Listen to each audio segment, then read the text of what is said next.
Welcome to Brooklands, the birthplace of motor racing. In the corner of Brooklands Museum is a hall filled with wonderful and historic examples of the world-renowned London bus.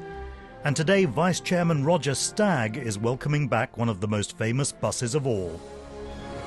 This is Routemaster RML 2760. The very last Routemaster, which stayed in service until just 10 years ago, at which time it was withdrawn and put on long-term loan to the museum to do a complete restoration on the vehicle back to its condition exactly as when it left the factory in 1968. Do I love this bus as a piece of mechanical engineering which represents British design at its height? Yes, I dearly love this bus.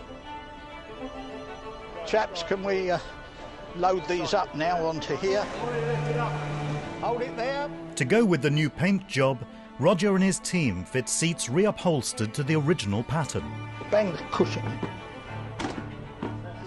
It actually goes up there and there. No, it isn't held at the front, is it?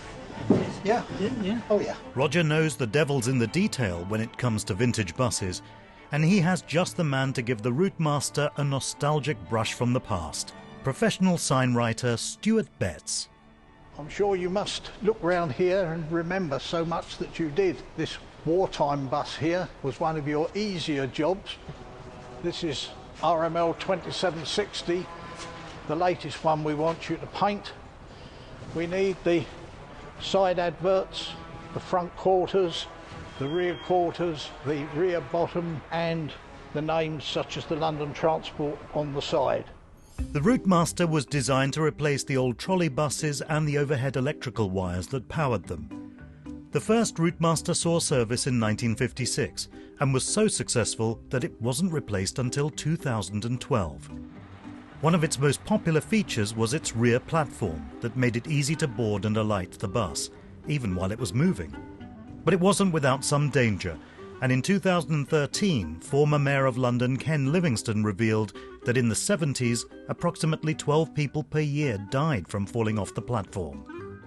But that didn't stop it being popular around the world. You could hop on a Routemaster in countries as far-flung as Malaysia, the Falkland Islands and Australia. Colour photographs do exist, so we'll be asking you to replicate them as much as possible. For the back advert, could you do me a rough sketch? Yes. But despite hours of research, Roger's been unable to find any pictures of the advertisements that would have adorned the back of the bus in its heyday. Instead, he's decided on a special design celebrating the bus museum and its home at Brooklands. As far as the back of the vehicle goes, we have no history. So this seems an ideal opportunity to be able to put something on there that brings the public's attention to what we are now. So the idea of perhaps the Concorde being embraced by two of the old buses. That sounds good. Yeah, sure. No problem. I'm really looking forward to it. Okay. Cheers then, Roger.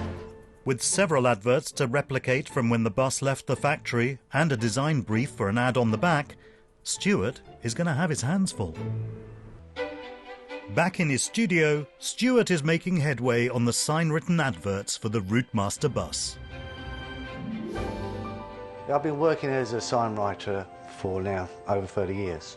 I've always liked this sort of art side of things from when I was at school.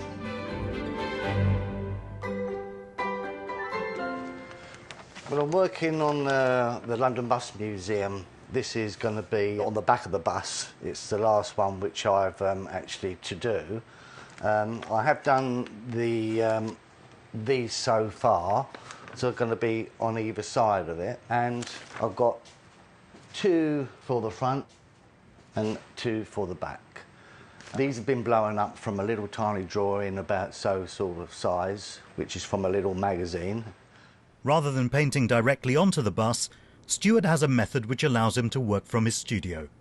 This is on vinyl, but I've found a primer which can prime onto the vinyl, and I can sign write directly onto it, and it doesn't come off, and you still got that handwritten effect. Bus Museum Vice Chairman Roger has asked Stuart to create a special advertisement for the back of the Routemaster showing what the museum has to offer. He's opted for 2 classic buses flanking the Concorde that's stationed outside their hall. Stuart's been given strict instructions on which buses to paint. This is one of the buses for the back advert, which I'm going to scale up and produce. It's more of an advert for the actual museum. Before the first stroke is painted, a detailed layout must be hand-drawn. I'm just sketching out the actual design. This is going to be the bottom piece, where it's going to have the wording, and that's going to give me the size, what size the buses are going to come up at. Advertisements have always appeared on buses right from the earliest horse-drawn carriages. Their size and prominence made them prime locations for marketeers to promote their products. So what I've done here, I've done another grid over this bus. You can't see it very well because it's a photograph, but it's the best I can do just to get the outline of it and then take the grid off and do a bit more detail a bit later.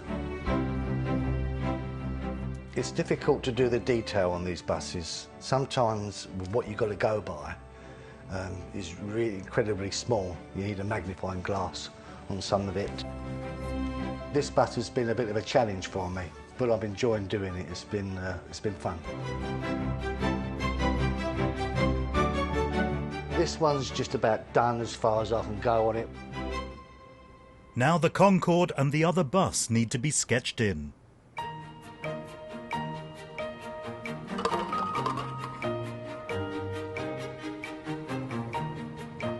Stuart uses a hand rest to avoid smearing the design. I think it's more the confidence, really, than the steady hand.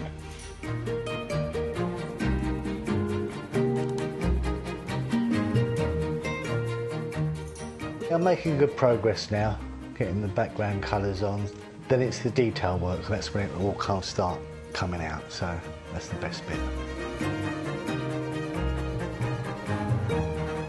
I never used to be a fan of buses until Roger Stagg gave me his first bus to do, and now I've become a bit of an anorak myself. I do like them, and I look for them all the time on the TV. OK, I think I've got to call it a day, and that's enough for today. I'll finish the rest off, the details, down the museum. The picture's coming together, but Roger's a fussy customer when it comes to detail. Stuart will have to keep a steady nerve and a steadier hand if he's to please with this bespoke design. At the Bus Museum, on the other hand, things are going rather better. Stuart's returned from his studio and has stuck the vinyl sign-written adverts onto the Routemaster bus. He's now applying his finishing touches, and Roger's come to see if he's met his design brief. Hello there, Stuart. How's it doing? Oh, hi, Roger. Yeah, it's coming on OK. Certainly impressive. Unfortunately, I don't think we can offer you an actual real ride on Concorde. I think it shows a superb contrast in what is essentially British engineering. And what Brooklands is about in every part is British engineering. With Roger happy, it's another success for Stuart's steady hand. I'm just checking it over, admiring it, make sure I haven't made any mistakes, and I think I'm going to be OK. Stuart's work here is done, and the Routemaster is ready to spark nostalgia and inspire new passions for the thousands of museum guests that visit each year. Hold tight, please. The conductor, retired mechanic Peter Milner, couldn't be prouder. It's a wonderful bus. Absolutely wonderful machine. We got a lot of interest from people in the street, even cyclists stopping to take pictures of it.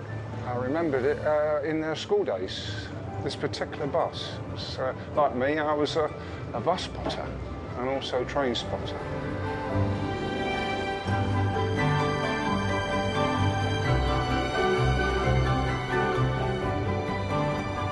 Brooklands, all change, all change. You know, we're not just a load of static exhibits.